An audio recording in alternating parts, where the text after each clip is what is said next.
लोकसभा की कार्रवाई में जारी गतिरोध के बीच विपक्ष स्पीकर ओम बिरला के खिलाफ अविश्वास प्रस्ताव ला सकता है। सूत्रों के मुताबिक खड़गे के घर पर राहुल गांधी की विपक्षी सांसदों के साथ बैठक में यह फैसला लिया गया। विपक्ष का आरोप है कि सदन में उनके सांसदों को बोलने का मौका नहीं दिया जा रहा, यहां तक कि नेता प्रतिपक्ष राहुल गांधी को अपनी बात रखने नहीं दी गई।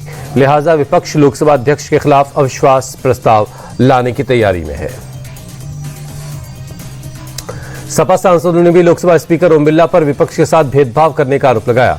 डिंपल यादव ने कहा कि कांग्रेस अगर अविश्वास प्रस्ताव लाती है तो समाजवादी पार्टी उसका समर्थन करेगी। कांग्रेस नेता केसी वेणुगोपाल ने स्पीकर पर आरोप लगाते हुए कहा कि संसद में राहुल गांधी को बोलने से रोका जा रहा है। ऐसा लग रहा है कि सदन में विपक्ष के लिए कोई जगह नहीं है। इधर एलजेपी ने पलटवार करते हुए कहा कि कांग्रेस को अविश्वास प्रस्ताव का फैसला और पतन की ओर ले जाएगा।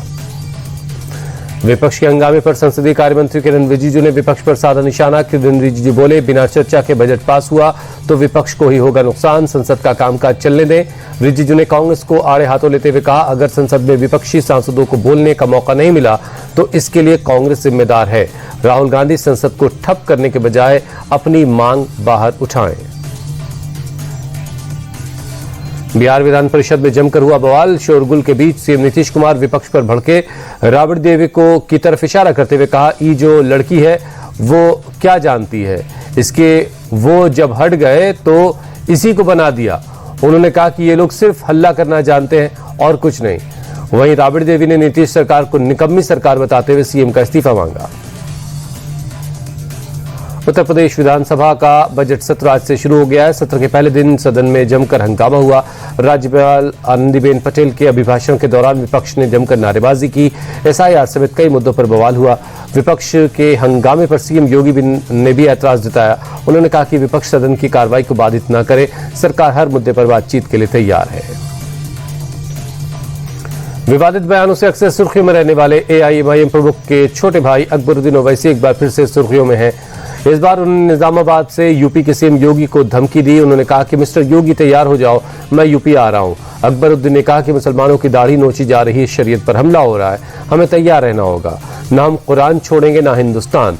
उन्होंने कहा कि इस मुल्क पर जितना तिलक लगाने वालों का हक है उतना ही हक हमारा भी है। सीएम हेमंता के आरोपों पर गौरव गोगोई ने बयान जारी किया। गोगोई ने कहा कि सीएम हेमंता ने साबित कर दिया कि वो मुख्यमंत्री की कुर्सी पर बैठने के लायक नहीं है। उनके बयानों से पूरा असम शर्मिंदा हुआ। वो इतने नीचे गिर गए हैं कि उन्होंने मेरे बच्चों से जुड़ी जानकारी भी साझा की है। हम भी उनके बच्चों के बारे में जानते हैं। सीएम हेमंता गलत जानकारी फैला रहे हैं। सुप्रीम कोर्ट को मामले में खुद संज्ञान लेना चाहिए। आपको बता दें कि हेमंता ने गोगोई की पत्नी पर कथित रूप से पाकिस्तान से संपर्क होने का आरोप लगाया था। असम के मुख्यमंत्री हिमंता बिस्वा शर्मा के विवादित वीडियो पर सियासी बवाल बढ़ गया है। कांग्रेस, टीएमसी और ओवैसी ने वीडियो पर सवाल उठाया। कांग्रेस और टीएमसी ने तुरंत कार्रवाई और गिरफ्तारी की मांग की, तो वहीं ओवैसी ने भी एफआईआर की मांग की है। उन्होंने वीडियो को मजहबी नफरत बढ़ाने वाला बताया। हालांकि विवाद बढ़ने के बाद असम बीजेपी ने इस वीडियो को डिलीट कर दिया है।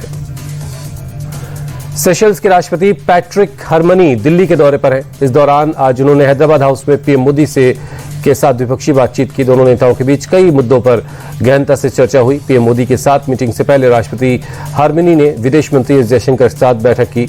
राष्ट्रपति पैट्रिक ने राजघाट जाकर बापू को नमन किया। परीक्षा पे चर्चा के दूसरे एपिसोड में पीएम मोदी ने स्कूली बच्चों को परीक्षा और जीवन में सफल होने का मंत्र दिया। पीएम ने छात्रों से परीक्षा को उत्सव की तरह मनाने की अपील की। उन्होंने कहा कि टेक्नोलॉजी का गुलाम न बने, तकनीक के जरिए क्षमता को विकसित करें, पढ़ने के साथ लिखकर प्रैक्टिस भी करें। पीएम ने कहा, पहले निडर बनो फिर लीडर बन जाओगे। जीत के लिए कभी कम में सेटल ना हो, किसी और से नहीं खुद से कंपटीशन करें, खुद पर भरोसा करें। यूपी के सीएम योगी आदित्यनाथ ने प्रदेश के बच्चों के नाम लिखा खत। चाइनीज मांझे और मोबाइल की बढ़ती लत पर जताई चिंता। सीएम योगी ने बच्चों को चाइनीज मांझे के उपयोग से बचने की अपील की। उन्होंने कहा कि पतंग से प्रेम ठीक है, लेकिन चाइनीज मांझे से दूरी बनाएं। इसके खिलाफ चल रहे अभियान में सहयोग करें। साथ ही सीएम ने मोबाइल की जगह किताबों से दोस्ती करने की अपील की। सीएम ने कहा, मोबाइल पर रील गेम खेलने की जगह परिवार, दोस्तों और किताबों में पढ़कर वक्त बिताएं। आगामी बोर्ड एग्जाम के लिए शुभकामनाएं भी दी। पंजाब के शाही इमाम मौलाना उस्मान रहमानी पर लुधियाना में जामा मस्जिद के बाहर हमला हुआ है। स्थानीय दुकानदार उबैद और उसके बेटे पर आरोप है, उन्होंने शाही इमाम पर ईंट से हमला किया, थप्पड़ भी चलाए। इस मामले में 3 लोगों के खिलाफ केस दर्ज हुआ है। पुलिस जांच में मस्जिद परिसर में बनी दुकानों को लेकर विवाद की बात सामने आई है। आरोपियों की गिरफ्तारी के लिए पुलिस लगातार छापेमारी कर रही है। एमपी के अशोकनगर में बीजेपी नेता और सरपंच बली सिंह लोधी के मारपीट का वीडियो सामने आया। इस वीडियो में सरपंच 34 साल के बृज किशोर यादव को बेरहमी से मारते हुए दिखाई दे रहे हैं। सरपंच युवक को जमीन पर पटक कर उसके मुंह और सीने पर लात घूंसे मारते हैं। एक के बाद एक कई तमाचे जड़ता है। बेरहमी से हुई मारपीट से युवक को शरीर में कई हिस्सों में गंभीर चोटें आई। वीडियो सोशल मीडिया पर तेजी से वायरल है। पुलिस ने पीड़ित युवक की शिकायत पर जांच शुरू कर दी है। उन्नाव रेप केस में कुलदीप सिंह सेंगर की जमानत और सजा सस्पेंड से जुड़ी याचिका पर सुप्रीम कोर्ट में सुनवाई हुई। कोर्ट ने सजा पर रोक न लगाते हुए हाई कोर्ट को मामले में जल्द सुनवाई का निर्देश दिया। कोर्ट ने कहा कि हाई कोर्ट ने 1 हफ्ते के अंदर मामले को अपने संज्ञान में लेने और पूरी सुनवाई का 3 महीने के अंदर फैसला करे। कोर्ट ने साफ कहा कि हाई कोर्ट योग्यता के आधार पर आरोपी की अपील का निपटारा करे। हम कोई भी ओपिनियन नहीं दे रहे हैं। जमानत की मांग पर हाई कोर्ट में 3 महीने में फैसला लेगा। यूपी के हापुड़ में तालिबानी अंदाज में एक युवक की पिटाई का वीडियो वायरल हो रहा है। कुछ दबंगों ने मोबाइल चोरी के शक में एक युवक को खेत में ले जाकर जमकर पिटाई की। इस वीडियो में दिख रहा है जैसे ही दबंगों ने युवक को लाठी डंडों से पीटा, उसे मुर्गा बनाया। युवक के कमर पर ईंट रखकर दबंग युवक उसको पीटते रहे और ये काफी देर तक होता रहा। यूपी के रायबरेली में दर्दनाक सड़क हादसा। सड़क के किनारे से गुजर रही 7 महिलाओं को रॉन्ग साइड से आ रही तेज रफ्तार कार ने टक्कर मार दी। इस हादसे में 4 की मौके पर ही मौत हो गई, जबकि 3 को गंभीर रूप से जख्मी होने के बाद अस्पताल में भर्ती करवाया गया। सभी भंडारे से वापस लौट रही थी। हादसे के बाद घटनास्थल पर पुलिस प्रशासन की टीम पहुंची।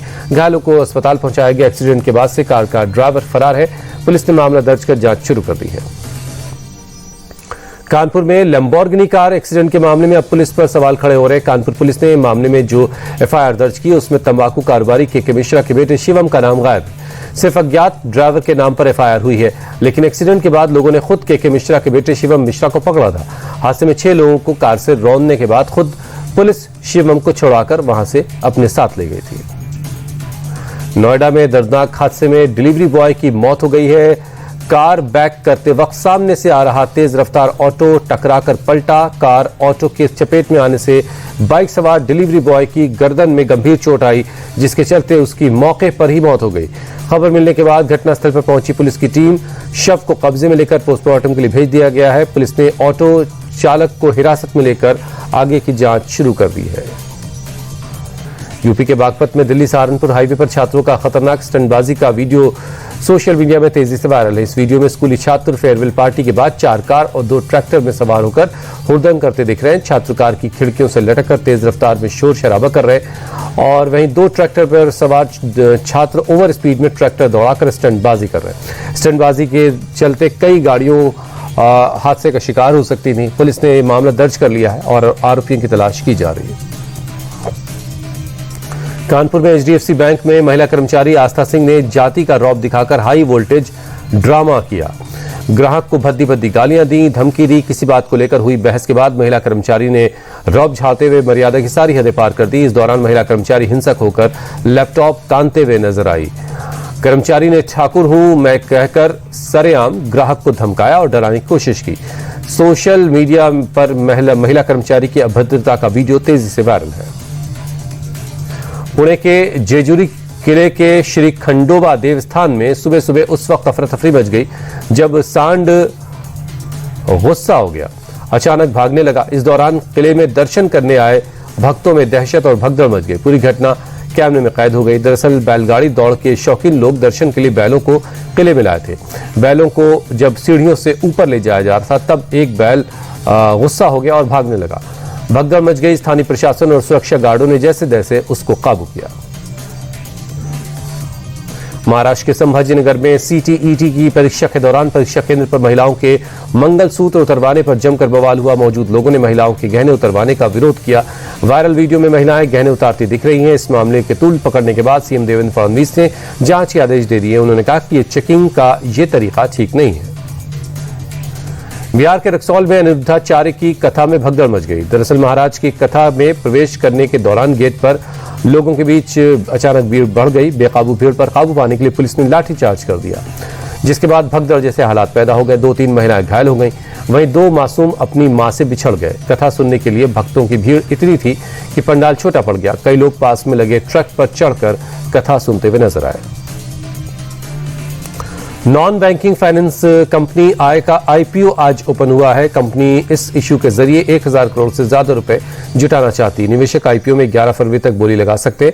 इन्वेस्टर्स मिनिमम 14,964 रुपए का निवेश कर सकते हैं। आईपीओ के आधिकारिक तौर पर खुलने से पहले कंपनी ने 6 फरवरी को एंकर निवेशकों के जरिए 454 करोड़ रुपए करीब जुटा लिए हैं। फरवरी के पहले कारोबारी हफ्ते में टॉप 10 कंपनियों की कंबाइंड मार्केट वैल्यूएशन में बढ़त हुई है। टॉप 10 में से 8 फर्म्स की वैल्यू 4,55,000 करोड़ रुपए बढ़ी है। रिलायंस इंडस्ट्रीज इनमें सबसे बड़ी गेनर है।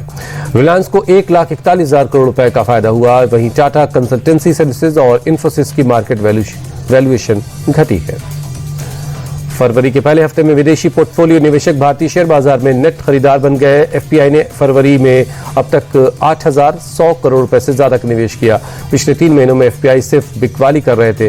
विदेशी निवेशकों ने जनवरी में बाजार से 35,962 करोड़ रुपए निकाले। वहीं फरवरी में यूएस भारत की डील के बाद ट्रेंड बदल गया है। इनकम टैक्स विभाग ने इनकम टैक्स रूल्स 2026 का नया ड्राफ्ट जारी कर दिया है। ये नए नियम 1 अप्रैल 2026 से लागू हो जाएंगे। नए प्रस्तावित ड्राफ्ट में नियमों और फॉर्म की संख्या में भी कटौती की गई है। अभी तक 511 नियम और 399 फॉर्म थे। नए ड्राफ्ट में इन्हें घटाकर अब सिर्फ 333 नियम और 190 फॉर्म कर दिए गए हैं। टैक्स फाइलिंग की प्रक्रिया को आसान बनाने के लिए फैसला हुआ है।